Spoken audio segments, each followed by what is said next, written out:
জামায়াতের শফিকুল রহমান হুজুরকে নিয়ে হুজুর কি বললো কথাগুলো শুনুন। আজকে আমি আওয়ামী লীগের বিরুদ্ধে বলবো না। কেন বলবো না সেটাও বলতেছি। শেখ হাসিনা বলেছিল গজে সরে যখন মা দুর্গা আসে তখন দেশে ফুলে ফসলে ভরে যায়।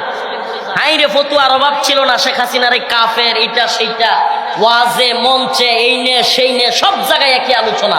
তো এখন যখন তোমার দলের লোকেরা, তোমার নেতা, তোমার নেত্রীরা ইসলামের বিরুদ্ধে বলতেছে, পূজার পক্ষে বলতেছে, দেবী দুর্গার পক্ষে বলতেছে, এখন তোমার বক্তব্য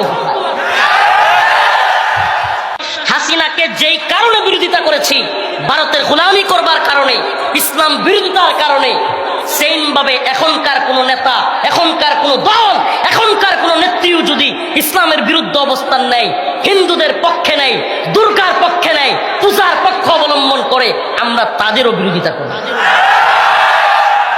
আপনাকে কে বললো রোজার পূজাকে একসাথে মিলিয়ে বলতে? আপনি কি বোঝাতে চান?